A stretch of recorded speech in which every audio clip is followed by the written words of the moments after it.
President Biden has described the US evacuation mission from Afghanistan as an extraordinary success. He said no other country would have been able to fly out so many people, and the US had achieved everything it set out to do in Afghanistan. Well, the Taliban have been celebrating the US departure, describing it as a victory which should serve as a lesson to other invaders. But the group said that they want good relations with the United States and the rest of the world. A huge rescue operation is taking place in the US state of Louisiana after it was struck by Hurricane Ida.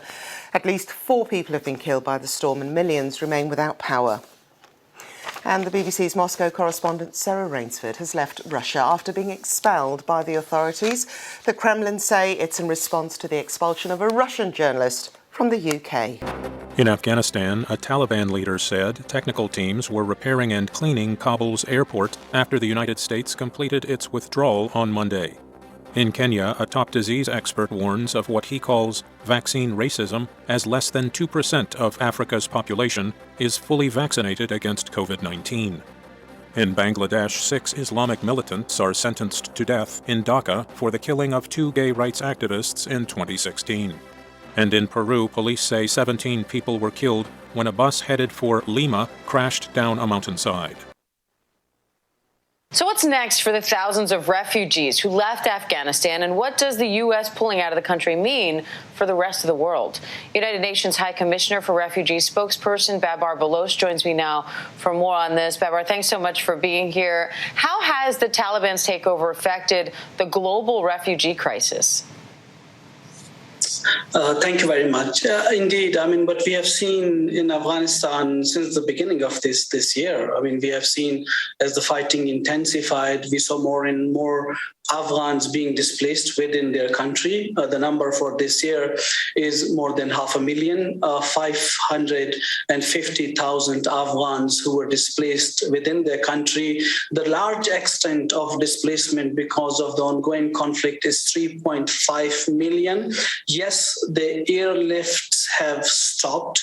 It was important in terms of taking those out who needed to get out. But also, let's not forget that 39 million Afghans still live inside Afghanistan, and half of them, nearly 18 million, needed humanitarian assistance even before this new phase of conflict and change of power happened.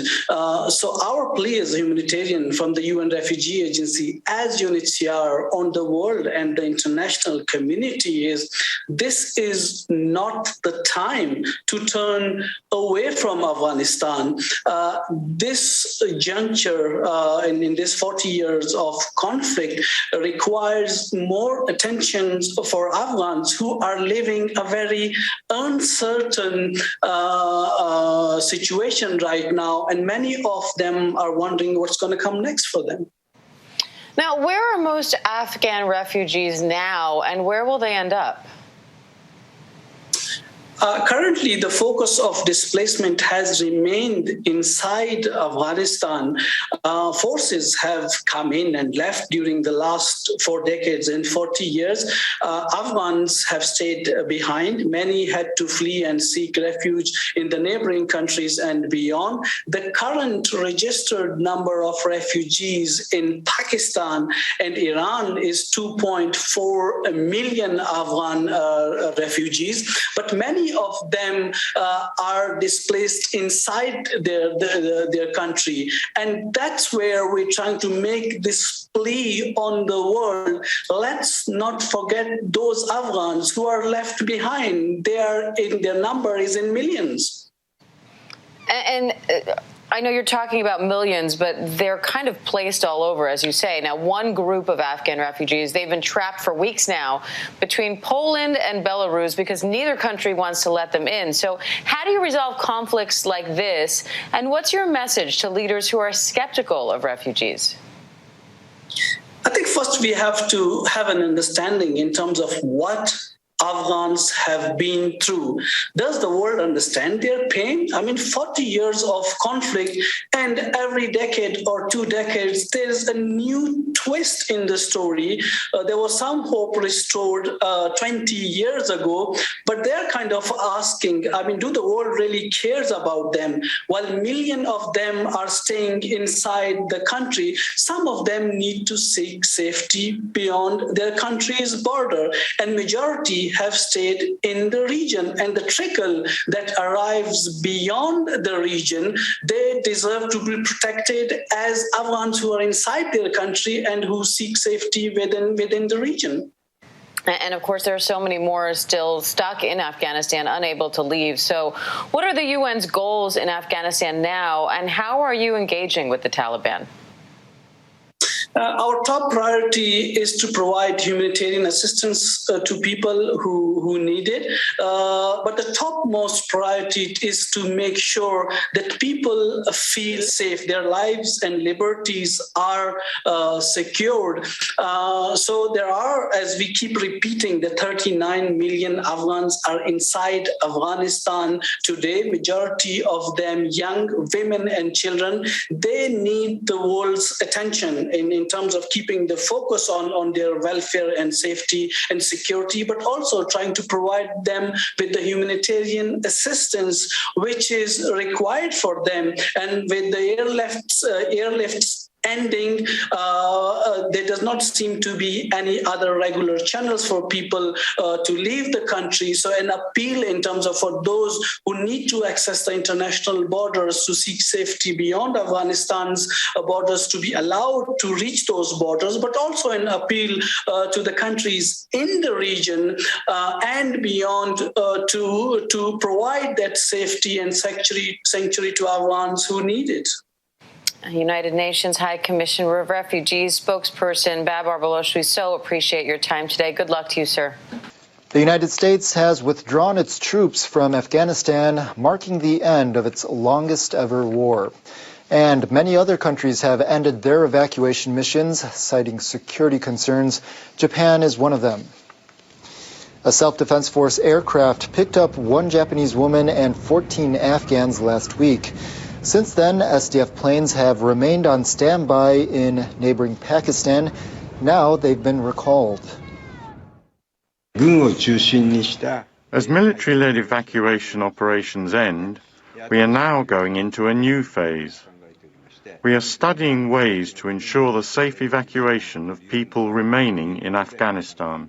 Foreign ministry officials stationed in neighboring countries will continue to try to help. More than 500 people associated with Japan haven't yet been able to leave Afghanistan. That includes Afghan staff at the Japanese embassy and a Japanese aid agency. The sound of celebratory gunfire echoed throughout Kabul as the Taliban marked the departure of the last American troops, but some people are worried about an uncertain future. Fireworks and gunshots were fired into the air before dawn on Tuesday. On Twitter, a Taliban spokesperson congratulated the country and the people, saying Afghanistan is now free and independent. Some residents in Kabul welcomed the departure, while others expressed concerns. The Americans came here for their own interests, and we're happy they're leaving. If I had money, I would leave the country. But my money's stuck here in a bank, and I can't do anything. The new government will need assistance from the international community as soon as possible. Without it, it'll be impossible for the country to be self-sufficient. Western countries have said they'll decide on whether to recognize a Taliban-led regime after assessing whether it respects women's rights, among other things. But the Taliban say setting conditions would infringe on Afghanistan's sovereignty. NHK World has discussed the situation in Afghanistan with the local chief of the UN Office for the Coordination of Humanitarian Affairs. She says the global community must not forget about the people who remain in the country. The attention of the media has very much been on the people who wanted to leave Afghanistan. And in fact, we have to all remember the people who are staying in Afghanistan, which is the large majority of Afghans. The agency says as of August 22nd, there were more than 558,000 people in the country internally displaced due to conflict. Carlson says multiple crises are now putting their lives at risk. Since the beginning of the year, really, as we have seen the humanitarian catastrophe looming over Afghanistan and Afghan people, with different aggravating factors from the conflict, obviously, but also the drought and also COVID-19. Carlson says her team has mostly resumed operations following the recent spike in tensions. She wants all staff, including women, to be allowed to work together.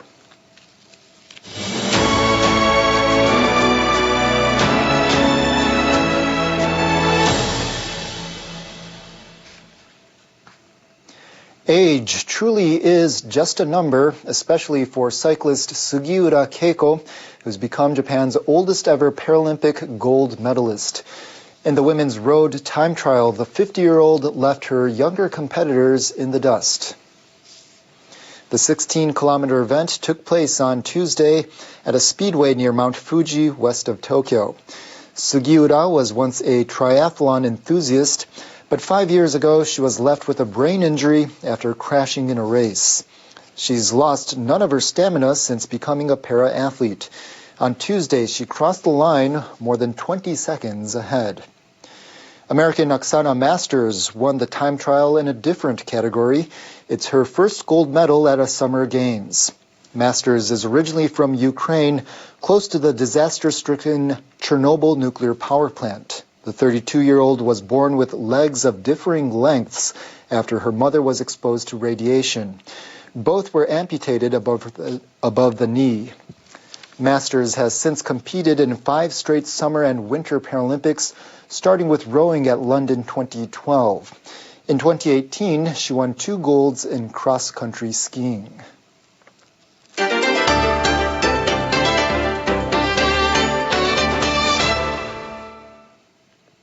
The latest now on the coronavirus here in Japan. Authorities nationwide confirmed more than 17,000 new cases Tuesday. The number of seriously ill patients hit a new high for the 19th straight day. 2,110 patients are using a ventilator or being treated in an intensive care unit, up 35 from Monday. When infections surge, the corresponding spike in serious cases comes later. We don't expect the number to fall anytime soon. Hospitals are stretched to the limit. Many people with mild symptoms have no choice but to cope at home. But some aren't getting the care they need when their conditions worsen. A man in his 20s who tested positive on August 16th was found dead at home just 2 days later. The cause is presumed to be pneumonia. A doctor had earlier determined that he did not require hospitalization. Local governments are setting up facilities where oxygen can be administered to patients waiting to be hospitalized. Meanwhile, researchers at Tokyo Medical and Dental University say the new N501S mutation of the Delta variant has been found in Japan for the first time. Only 8 cases have been reported elsewhere. Officials in Tokyo confirmed nearly 3,000 coronavirus cases on Tuesday. The figure is down more than 1,300 from a week ago. It's also the 9th straight fall compared to the same day the previous week. It's time now for a check on world weather with our meteorologist, Sayaka Mori. People in Louisiana are reeling from the aftermath of Hurricane Ida, which was one of the strongest storms in state history. Sayaka has the latest on the system. Hello there. Ida made landfall on Sunday as the first major hurricane to strike the United States of the year. Near the center, we saw gusts reaching about 280 kilometers per hour. This is the aftermath coming out of Louisiana. Ida struck Louisiana on Sunday as a Category 4 storm, 16 days to the day after Hurricane Katrina hit. At least 2 people have been killed. All of New Orleans lost power. Officials say a man is missing after